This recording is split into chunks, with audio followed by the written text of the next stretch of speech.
इंदिरा संत यांचा मृदगंध या लेखसंग्रहातून मनावरची ओझी नावाचा लेख.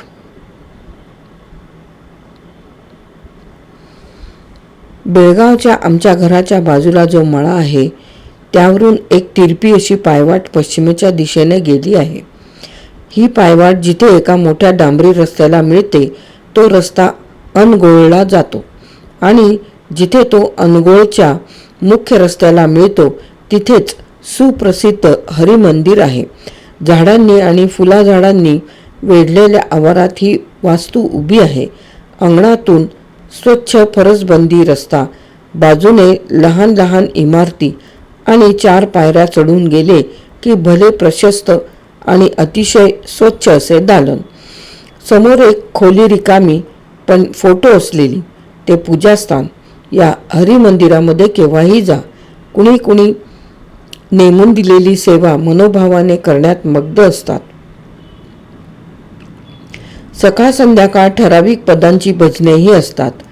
आमच्या दारावरून रोज पहाटे 5 पासून या मंदिराकडे जाणाऱ्या माणसांची चाहूल लागते. सुटीत तर रीगच लागते.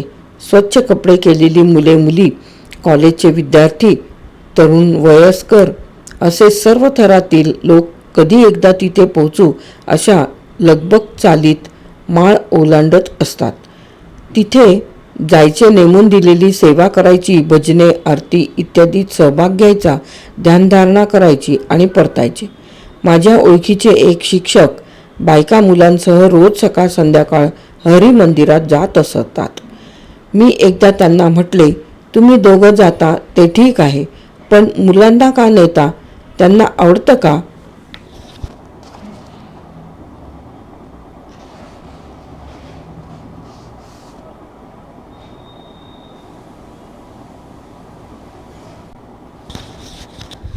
ते म्हणाले, बाई, आम्ही किती अडचणीत होतो, गांजलो होतो हे तुम्हाला माहीतच आहे. आईच्या सेवेला लागलो आणि सगळं सुधारत गेलं. तोच त्यांचा आशीर्वाद. मुलांना तो मिळावा म्हणून बरोबर नेतो. तीही फार हौसेनं येतात. त्यांचे खरे होते. मी जी मुले मुली जाताना पाहत होते ती सर्व मोठ्या हौसेने जात असताना दिसत होती. हरिमंदिरातील सेवेचा ध्यास घेतल्यासारखी दिसत होती. हे समाजाच्या वैज्ञानिक प्रगतीच्या दृष्टीने बरे का वाईट हे मी कोण ठरवणार? आणि त्या शिक्षकांचे अडचणीचे दिवस मी पाहिले होते. त्या उपासनेपासून त्यांच्या कुटुंबाला उभारी आली होती हे त्या दोघांच्या चेहऱ्यावरून दिसत होते. लगालगा पुढे जाणाऱ्या त्या कुटुंबाकडे मी पाहिले आणि त्यावेळी तरी मला वाटले, अशा असंख्य कुटुंबांना मनाची उभारी आणि शांती देणाऱ्या त्या हरिमंदिरामागील शक्तीचे, कलावतीबाईचे आपण ऋणी असले पाहिजे. आणि पुण्यात विजयानगर कॉलनीत राहणारे, अध्यात्माचा आणि पराशक्तीचा ध्यास घेतलेले पूज्य धुंडीराज शास्त्री विनोद यांची मला आठवण झाली. एकदा माझ्या ओळखीच्या बाईंच्या बरोबर मी त्यांच्याकडे गेले होते. कमला फडके यांची बहीण म्हणून ते मला ओळखत होते. त्या बाईंना काही काळजी होती. त्या विनोदांना भेटल्या आणि जाताना हातात एक वाळकी, 1.5 वीत फांदी आणि एक कागद त्यांच्याकडून घेऊन गेल्या. काम आटोपून धुंडीराज शास्त्री बाहेर आले. मी काही वाचत बसले होते. बोलता बोलता मी म्हटले, अशा उपासनांनी, मंत्रांनी खरंच का गुण येतो? का आपली ही एक श्रद्धा असते? ते म्हणाले, मी जे काही त्यांना सांगतो त्यामागे एकच हेतू असतो. माझ्याकडे जे येतात ते सर्व प्रयत्नांनंतर हतबल होऊन माझ्यावर श्रद्धा ठेवून येतात. आता या बाईंचं मन काही कारणांनी हतबल झालं आहे. नशिबावर हवाला टाकून स्वस्थ राहण्यापेक्षा काही प्रयत्न करून पाहावा अशी त्यांची क्षीण भावना आहे. ती क्षीणता घालवण्यासाठी आणि त्यांचं मन घट्ट व प्रसन्न करण्यासाठी मी त्यांना उपासना सांगतो. तिच्यामुळे त्यांचा आत्मविश्वास वाढतो, मनाला धीर येतो, मन त्या काजळीच्या क्षेत्राबाहेर पडतं आणि त्यांना प्रसन्न वाटू लागतं.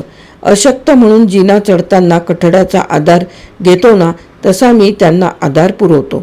खरंच की 3 वर्षापूर्वी गुडघा दुखतो म्हणून मी डॉक्टरांच्याकडे गेले तेव्हा त्यांनी अशाच तऱ्हेचे काही सांगितले होते.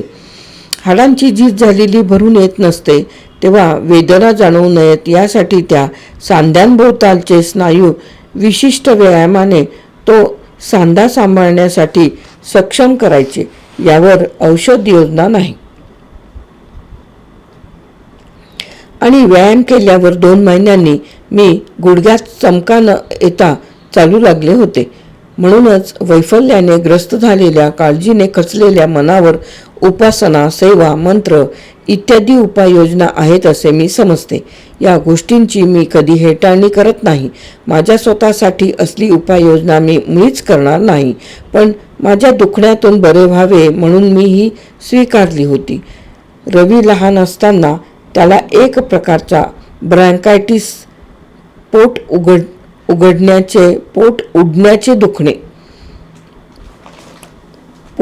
उडण्याचे दुखणे ब्रँकायटिस बरेच दिवस त्रास देत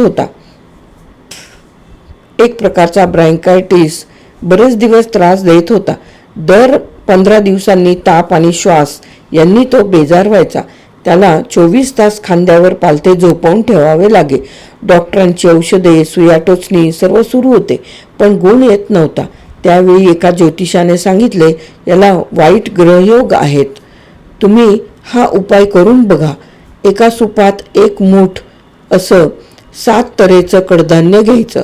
ते सूप बाळाला दाखवून नंतर गायीपुढे ठेवायचं. असा दर सोमवारी गोग्रास द्या. 7 सोमवार फक्त हे करायचं. गुण आल्याशिवाय राहणार नाही. मुलाच्या प्रकृतीसाठी काहीही करायची माझी तयारी होती. डॉक्टरांचे निरनिराळे औषध चालू होतेच. 2-4 महिन्यांनी दुखणे हळूहळू कमी होत गेले. त्या गोग्रासचा परिणाम मला धीर देण्यावर झाला की मुलाच्या प्रकृतीवर झाला हे कसे सांगू. या निसर्गातील अनेक प्रकारचे चमत्कार आणि अनेक प्रकारच्या शक्ती असतीलच की. पतीच्या दुखण्यामुळे चिंताग्रस्त अशी एक साध्वी औदुंबर वृक्षाला रोज 1100 प्रदक्षिणा घालताना मी औदुंबरला पाहिले आहे. आणि मुलाचे वेळ जावे म्हणून 25 मैलांवरून दंडवत घालत दरवर्षी पंढरीच्या पांडुरंगाच्या पायापर्यंत पोहोचणारी एक माता माऊलीही मी पाहिली आहे. या अभागी जीवांना या श्रद्धा त्या अज्ञात शक्तीकडून तर मिळत नसतील, पण हरिमंदिराच्या वाटेवरील शाळकरी आणि कॉलेजच्या मुलामुलींना बघून माझ्या मनात एक निराळाच विचार येतो.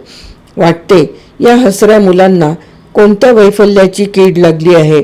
मुंबईच्या सिद्धिविनायकासमोरील जी लांबलचक रांग असते तिच्यातील तरुण तरुणींना बघूनही हीच काळजी माझ्या मनात निर्माण झाली होती. आपल्या मनावरचे लहान मोठे ओझे असेल ते कुठेतरी टांगून ठेवून आपण निश्चिंत मोकळे व्हायचे, ही प्रवृत्ती तर बळावत चालली नसेल ना, की काही करून बघण्याची, कशात तरी मन गुंतवण्याची इच्छाच नसल्याने हे रिकाम्या वेळेचे ओझे त्यांच्या मनाला पेलत नसेल आणि ते जरा वेळ इथे ठेवून मोकळे होण्याची तर ही भावना नसेल. आणि असे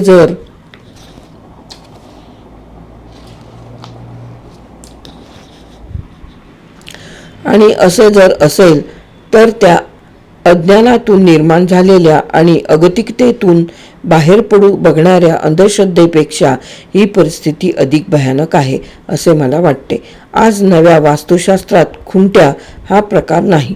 आमच्या घराला खुंट्या नाहीत, त्यामुळे भिंती कशा छान आणि प्रशस्त दिसतात. या भिंतीच असतात, मला अतिशय आवडतात. पण जुन्या जमान्यातल्या घरांना प्रत्येक भिंतीत 4 हातांवर एक रंगीत खुंटी असायचीच. म्हणजे प्रत्येक खणाला 2 खुंट्या. उंबरा ओलांडून घरात शिरले की देहावरचे, हातावरचे जे नको व झेपत नाही ते खुंटीवर टांगून हलके व्हायचे. म्हणजे त्या भिंतींना त्या लोंबकळणाऱ्या वस्तूंनी नंदी बैलाची कळा यायची. याचप्रमाणे मनावरचे ओझे दूर करण्यासाठी, ते काढून ठेवून निश्चिंत होण्यासाठी मनावर देखील खुंट्या असणार. ही देवदर्शने, उपासना, मंत्र या एक प्रकारच्या खुंट्याच. आजचे युग हे विज्ञानाचे, यंत्राचे. या युगाने माणसांना जीवनात अनेक सुविधा दिल्या, त्याचबरोबर एक शापही दिला, स्पर्धेचा. स्पर्धा हीच जीवनाला विळखा घालून राहते आहे. या स्पर्धेने माणसातला आत्मविश्वास कमी होतो, त्याला अस्थिर आणि असुरक्षित वाटते आणि या सर्वांतून क्षणाक्षणाला निर्माण होऊन व्यापून टाकणारे भयही आले. भय तरी या कोवळ्या जीवांना किती प्रकारचे, अभ्यासाचे, परीक्षेचे, मिळालेल्या गुणांच्या शेकडेवारीचे, नवशिक्षणातील प्रवेशाच्या स्पर्धेचे आणि शिक्षण पुरे झाल्यावर त्या स्पर्धेच्या जगंगव्याळ चक्रात सापडण्याचे. हे सगळे क्षणभर तरी दूर ठेवण्यासाठी खुंट्या हव्यातच.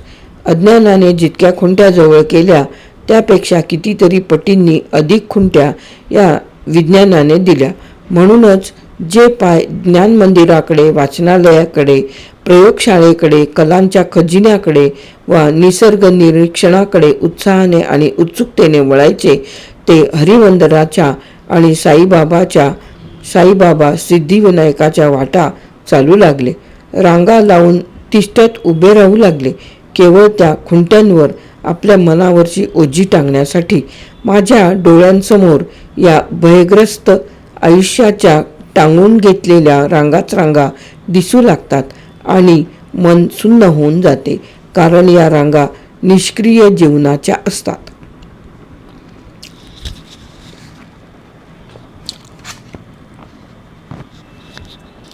इंदिरा संत यांचा मनावरची ओझी नावाचा ललित लेख इथे समाप्त.